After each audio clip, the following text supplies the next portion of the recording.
मोंटेरियल के आइलैंड पे biotech company को हायर किया जाता है ताकि वो गोल्फ क्लब की देखभाल कर सके। वो उस एरिया में एक नया फर्टिलाइजर स्प्रे करते हैं जो कि वहाँ की बर्फ को पिघला देता है और सर्दियों में घास को हरा और ताजा रखता है ताकि अमीर लोग पूरे साल गोल्फ खेल सके। शहर में अगले दिन सिक्योरिटी गार्ड डैन अपने घर बहुत सारा सामान लाता है। वो हमेशा बुरे समय में कैसे बचा जाए इसकी प्रैक्टिस करता रहता है।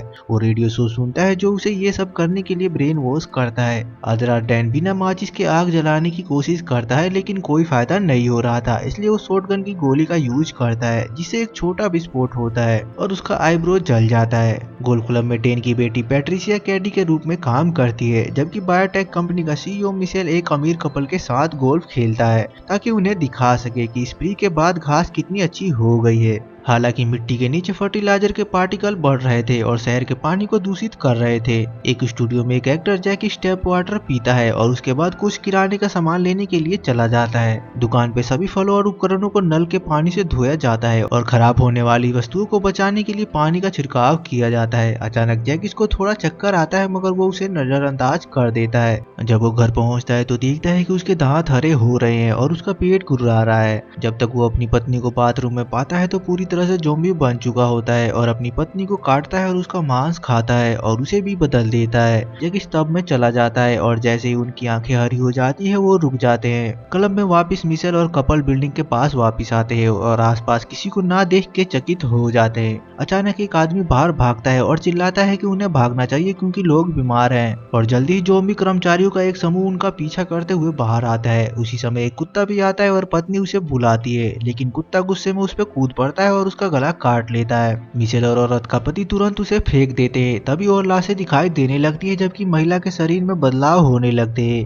दोनों आदमी बिल्डिंग के अंदर भाग जाते हैं और दरवाजे को बंद कर देते हैं। हालांकि कुत्ता अंदर घुसने में कामयाब हो जाता है और आदमी को काट लेता है, इसलिए वो उसे दूसरे कमरे में बंद कर देते हैं। लाशें दरवाजे पे इकट्ठा हो जाती है और उसे पीटना शुरू कर देती है। तभी बुढ़ा आदमी बदलने लगता है, इसलिए माइकल भागता है और किचन में छुप जाता है और चाकू ले लेता है। शहर में डैन को एक बूढ़ी महिला का फोन आता है जो कहती है कि उसके पड़ोसी बहुत शोर शराबा कर रहे हैं और बहुत लड़ रहे हैं। डैन वहां जाता है और जब घंटी बजाता है तो पड़ोसी वहां आ जाते हैं जिससे पता चलता है कि वो लाशें हैं और बूढ़ी महिला भी ज़ॉम्बी में बदल जाती है और डैन का पीछा करना शुरू कर देती है जो कि तुरंत अपनी कार में छुप जाता है और बैकअप के लिए कॉल करने की कोशिश करता है लेकिन कोई उसे जवाब नहीं देता। जैसे ही उसकी खिड़की के बाहर उसे और लाशें दिखाई देती है डैन भी पैट्रिशिया को फोन करने की कोशिश करता है लेकिन वो जवाब नहीं देती क्योंकि वो लाशों से बचने की कोशिश कर रही थी। अब चिंतित होकर डैन कंपनी की कार छोड़ देता है और अपनी कार और हथियार के साथ अपनी बेटी को खोजने का फैसला करता है। पास में ही एक लड़का आंद्रे नल के पानी से अपनी बहन एनी के लिए दूध बनाने वाला होता है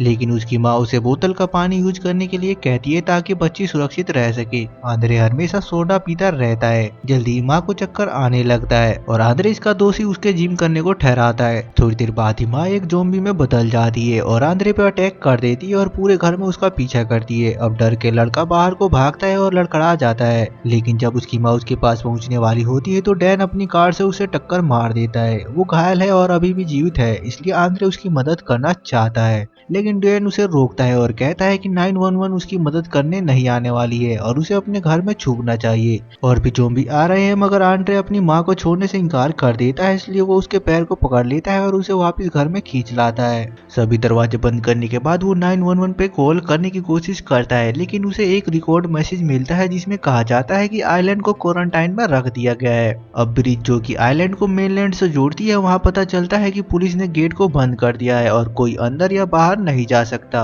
उसी समय माँ एनी पे हमला करने के लिए जाती है, इसलिए आंद्रे उसे खींच के बाथरूम में बंद कर देता है। माँ देखती है कि शावर में कुछ पानी गिर रहा है और वो तब के अंदर चली जाती है। इस बीच एनी रोती रहती है जिससे ज़ॉम्बी दरवाजे के बाहर इकट्ठा हो जाते हैं। आंद्रे उसे कंबल और तकिए से ढक देता है ताकि आवाज बाहर ना जाए। अब रोना बंद हो जाने पर लाशें चली जाती है। कुछ मिनट बाद आंद्रे की बिल्ली जानवरों के दरवाजे से अंदर आ जाती है और अचानक एक ज़ॉम्बी भी अंदर आ जाता है जो लगभग आंद्रे को पकड़ लेता मगर आंद्रे वहां से भाग जाता है और ज़ॉम्बी हिलना बंद कर देता है। लेकिन वो फिर से हिलता है जब आंद्रे गोल्फ क्लब के साथ आता है लेकिन वो हमला नहीं करता और फिर से छिप जाता है।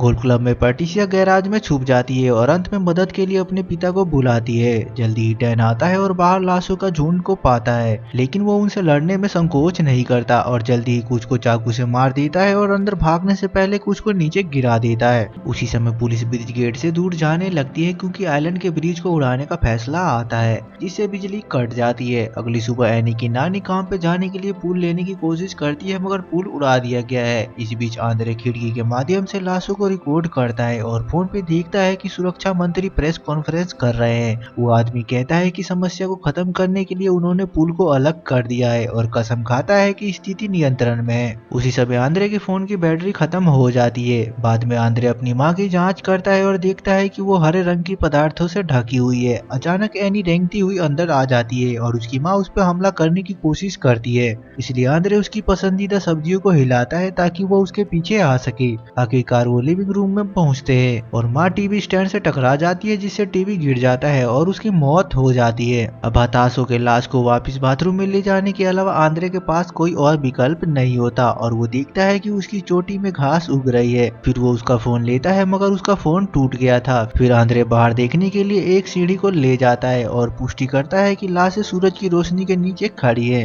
अब परेशान होकर वो गोल्फ क्लब पकड़ लेता है और दरवाजा खोलने से पहले बच्ची को बेबी कैरियर में डाल लेता है, जिससे लाशें बिल्ली के देख लेती है और उसका पीछा करती है। फिर सामने का गेट साफ होने के बाद आंद्रे किराने की दुकान की ओर जितना तेज हो सके उतने तेजी से भागता है, जबकि लाशें उसका पीछा करती है। दरवाजा बंद है और वो लगभग लाशों से घिरा हुआ है, लेकिन अचानक एक दरवाजा खुलता है और डैन उसे अंदर खींच लेता है। डैन कल से यहाँ है और उसने कैंपिंग के लिए जगह भी बनाई है, लेकिन उसके पास कोई प्लान नहीं है। सभी नावों को हटा लिया गया है और अगर वो तैर के जाते हैं तो हाइपरथर्मिया से मारे जाएंगे। आंद्रे एनी के लिए खाना ढूंढता है और एनी इधर उधर घूमती है और अचानक एक दरवाजे पे ज़ॉम्बी का पता चलता है। ये पैट्रिशिया है जो कि अब संक्रमित हो गई है। डैन ने उसे वहां रखा था क्योंकि उसे उम्मीद थी कि बाद में उसे कोई ठीक कर देगा।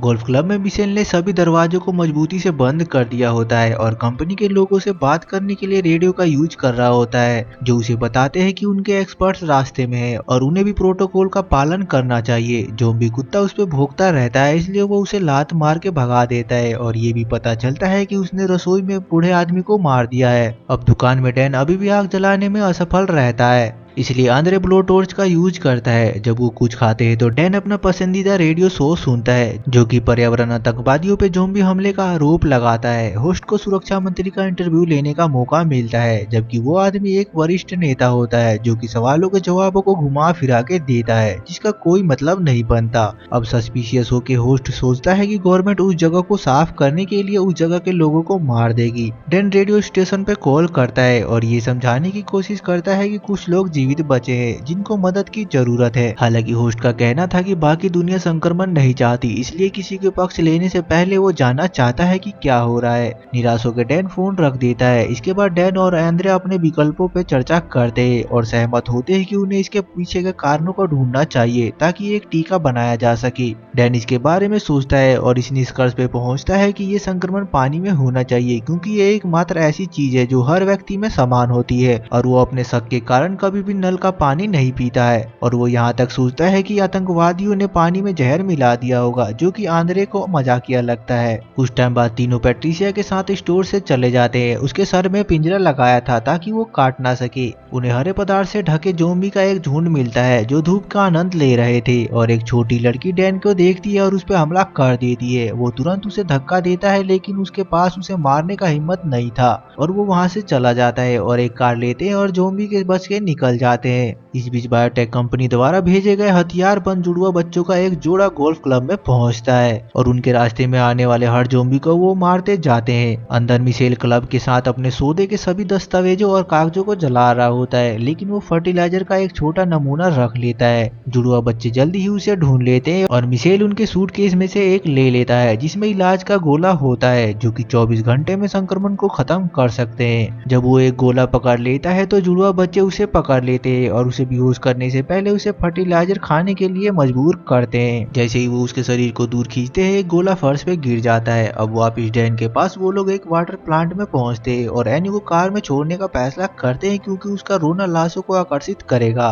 वो पैट्रिशिया को बच्चे के साथ नहीं छोड़ सकते, इसलिए वो उसे अपने साथ ले जाते हैं जहाँ एक घास वाली लाश पानी में छुपी होती है। पैट्रिशिया को इसका एहसास होता है और वो उसे ढूंढने के लिए दौड़ने लगती है, इसलिए उन्हें उसके पीछे भागना पड़ता है। वो तुरंत पुल को ढूंढती है और उसमें कूद जाती है, जिससे डैन भी उसे बचाने के लिए उसमें कूद पड़ता है। अचानक दूसरा ज़ॉम्बी फिर से सामने आता है और लगभग अटैक कर देता है, मगर जब डैन पैट्रिशिया को आगे कर देता है तो ज़ॉम्बी पीछे हट जाता है। आंद्रे करीब आता है और महसूस करता है कि लाशें एक दूसरे पे हमला नहीं कर रही, लेकिन ज़ॉम्बी उसकी बात सुन लेता है और तुरंत उसका पीछा करता है। जबकि आंद्रे बाहर जाता है और अधिक लाशें उसका पीछा करने लगती है। डैन पैट्रिशिया को पानी से बाहर निकालने की कोशिश करता है, मगर गलती से उसके बाह को उखाड़ देता है और आंद्रे जल्दी से कार के पास आके अंदर छुप जाता है। जल्दी ही डैन भी बाहर आता है और लाशों को दूर रखने के लिए पैट्रिशिया को ढाल के रूप में यूज करता है। फिर वो कार में भाई बहनों के साथ शामिल हो जाते हैं और आंद्रे को एक शोर सुनाई देता है, जिससे उसे पता चलता है कि पैट्रिशिया के पास भी एक फोन है। वो उसे लेता है और उसे खोलने के लिए कटे हुए हाथ का उपयोग करता है और उस हाथ में घास भी उगाई थी।